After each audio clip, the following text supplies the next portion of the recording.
CM Ashok Gehlot ने mission 2030 के लिए प्रदेश भर में अभियान चलाया। जयपुर से इस अभियान की शुरुआत भी की और इसके साथ सीएम ने जिलों में जाकर मिशन 2030 के सुझावों पर सभाएं और सम्मेलन किए थे। 2030 में राजस्थान कैसा हो और विकसित राजस्थान बनाने के लिए सरकार को क्या करना चाहिए, इस पर लोगों से सुझाव मांगे थे। विजन डॉक्यूमेंट के लिए चले अभियान में करीब 2.5 करोड़ लोगों ने सुझाव दिए हैं। जनता ने विकसित राजस्थान बनाने के लिए सरकार को विभागवार सुझाव दिए हैं। शिक्षा, स्वास्थ्य, रोजगार पर फोकस करने का सुझाव दिया है। क्वालिटी एजुकेशन देने को कहा है। सरकारी तंत्र में भ्रष्टाचार खत्म करने और चुनावी खर्च में कटौती करने के सुझाव भी आए हैं। सरकार को विभागवार टास्क दिया गया है। मिशन 2030 अभियान के जरिए सीएम अशोक गहलोत को अगली पीढ़ी के लिए सोचने वाले और विकास का एजेंडा लेकर चलने वाले नेता की छवि बनाने का प्रयास किया गया है। इस अभियान का पिछले 2 महीने से लगातार आक्रामक ब्रांडिंग की जा रही है। विधानसभा चुनावों की आचार संहिता से ठीक पहले विजन दस्तावेज तैयार हुआ है, इसलिए इस पर मौजूदा सरकार के कार्यकाल में काम शुरू नहीं हो पाएगा। इसकी टाइमिंग को लेकर बीजेपी भी सवाल उठा चुकी है। सीएम अशोक गहलोत ने मिशन 2030 के लिए जनता से सुझाव लेने के लिए अभियान चलाने के साथ ही इसका खूब प्रचार प्रसार किया। गहलोत ने हर वर्ग के लिए सभाएं की और इन सभाओं के जरिए मिशन 2030 पर बात करने के अलावा विपक्ष बीजेपी पर भी खूब सियासी वार किए। मुख्यमंत्री अशोक गहलोत ने पीएम मोदी के एक आरोप का जवाब दिया, पलटवार किया। उन्होंने कहा, लाल डायरी को लेकर ऐसा षड्यंत्र किया जो फ्यूज हो गया। बाकायदा बीजेपी के हेडक्वार्टर में बैठकर षड्यंत्र रचा गया। बीजेपी हेडक्वार्टर में अमित शाह, जेपी नड्डा, गजेंद्र शेखावत, जफर इस्लाम से मेरी सरकार गिराने का षड्यंत्र किया गया।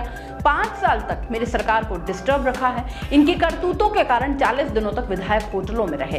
ये सत्ता में रहने लायक लोग हैं क्या? ये चुनी हुई सरकारों को गिरा रहे हैं। इन्हें सत्ता में रहने का कोई नैतिक अधिकार नहीं है।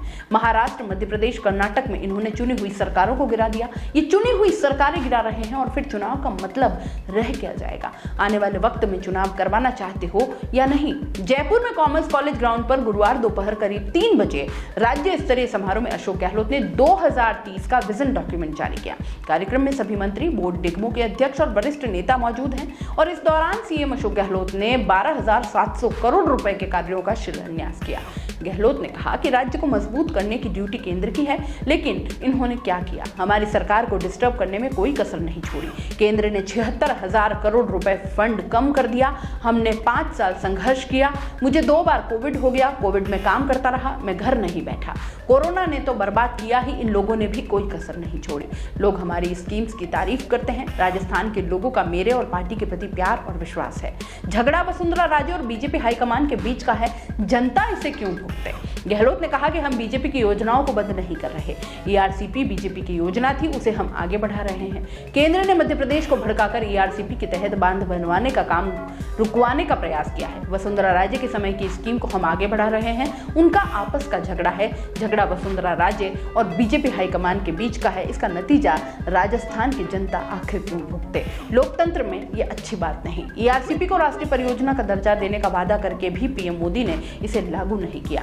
सीएम ने कहा कि पहले घोषणा का चुनाव के बाद में भुला दिया जाता था। जब मैं पहली बार सीएम बना तो मैंने पहल की।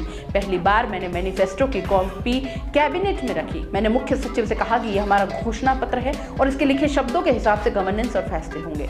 ये वादे हैं, ये लागू होंगे। उस वक्त से घोषणा पत्र को लागू करने की परंपरा बनी। या तो वादे करो मत और करो तो निभाओ। हम वादा करके निभाने वाले लोग हैं। जो वादे किए वो निभाए हैं। 500 बच्चों में भेज रहा हूँ विदेश पढ़ने के लिए सरकारी खर्च पर। हिंदुस्तान में कहीं है ये? मैं भेज रहा हूँ।